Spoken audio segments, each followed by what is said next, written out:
सभी सनातन प्रेमियों को जय श्री राम। आज बात करते हैं सनातन धर्म क्या है। भारत में कुल पॉपुलेशन में लगभग 80% लोग सनातन धर्म को मानते हैं। अब जो लोग सनातन धर्म को मानते हैं उन्हें सनातन धर्म के बारे में कुछ विशेष बातें जो उनको पता होनी चाहिए। सबसे पहले तो बात करते हैं कि हमारे ये जो वैदिक धर्म हिंदू धर्म है इसका नाम सनातन धर्म क्यों है, या इस सनातन धर्म में जो सनातन शब्द है इसका मतलब क्या है। तो सनातन से तात्पर्य होता है शाश्वत। शाश्वत मतलब जो अनादिकाल से चल रहा है और जो अनंत काल तक चलेगा, मतलब जिसका कभी अंत नहीं है, जिसका आपको प्रारंभ कब हुआ था ये भी पता नहीं है और जिसका अंत कब होगा। यानी जब प्रकृति या इस पृथ्वी का निर्माण हुआ उस समय से लेकर चल रहा है और जब तक ये पृथ्वी रहेगी, जब तक ये ब्रह्मांड रहेगा तब तक रहेगा, उसे कहते हैं सनातन। यानी सनातन धर्म जिसे वैदिक धर्म या हिंदू धर्म कहते हैं वो अनंत अनंत काल तक चलने वाला धर्म है जिसका कभी भी नाश नहीं होगा। अब बात करते हैं सनातन धर्म जो है इसमें और कौन कौन से धार्मिक संप्रदाय आते हैं।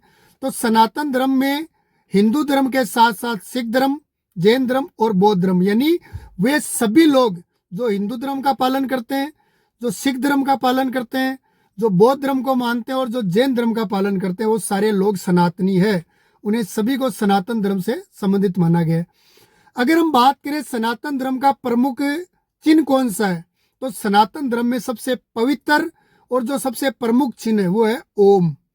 ओम ही वह शक्ति है जिसका उच्चारण करने से पॉजिटिव एनर्जी प्राप्त होती है, जिसका प्रयोग करने से माइंड को शांति प्राप्त होती है। अगर बात करें प्रमुख चिन्ह के बाद कि सनातन धर्म के प्रमुख देवता कौन से हैं, तो वर्मा, विष्णु, महेश, ये 3 प्रमुख देवता है। और इन 3 देवताओं के अलावा गणपति, पार्वती और सूर्य को भी सनातन में प्रमुख देवताओं में स्थान दिया गया है। जहां वर्मा, विष्णु, महेश के साथ साथ गणपति भगवान या विनायक जी महाराज की पूजा की जाती है।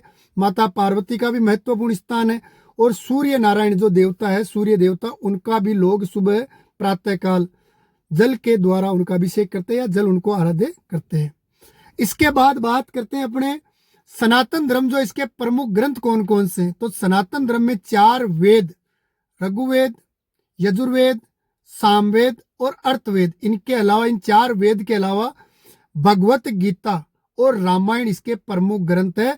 अगर इन 4 वेद और रामायण और आपके भगवत गीता का अगर किसी व्यक्ति को पूर्ण रूपेण ज्ञान है, मतलब वो सनातन धर्म के बारे में सभी चीजें जानता है। और ये तक कहा जाता है कि अगर आपको वर्तमान साइंस, मैथ, ज्योतिष, इन सब का अध्ययन करना है तो इन सब के ट्रिक या इन सब की पूर्ण रूपेण ज्ञान आपको वेदों में मिल जाएंगे। फिर बात करते हैं सनातन धर्म का जो इसकी उत्पत्ति कब से मानी जाती है। तो पौराणिक कथाओं के अनुसार सनातन धर्म को लगभग 90,000 वर्ष से 1 लाख वर्ष पुराना माना गया है। और जो आपके ज्ञात तथ्य हैं, जैसे अनेक सभ्यताएं, जैसे सिंधु घाटी सभ्यता है, तो इन सभ्यताओं में मिले अवशेषों के आधार पर भी अगर बात करें तो सनातन धर्म लगभग 12,000 वर्ष पुराना है।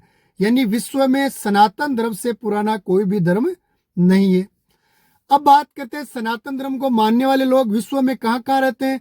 तो मुख्य रूप से ऐसे देश जहाँ सनातन धर्म के पालन करने वाले लोगों की संख्या ज्यादा है, वैदिक या हिंदू धर्म को मानने वाले लोगों की संख्या बहुसंख्यक है तो वो आपके भारत के अलावा नेपाल, फिजी, सूरीनाम, ये आपके मुख्य देश और एक मॉरिशस, ये ऐसे देश है जिनमें हिंदू धर्म का पालन करने वाले लोग रहते हैं।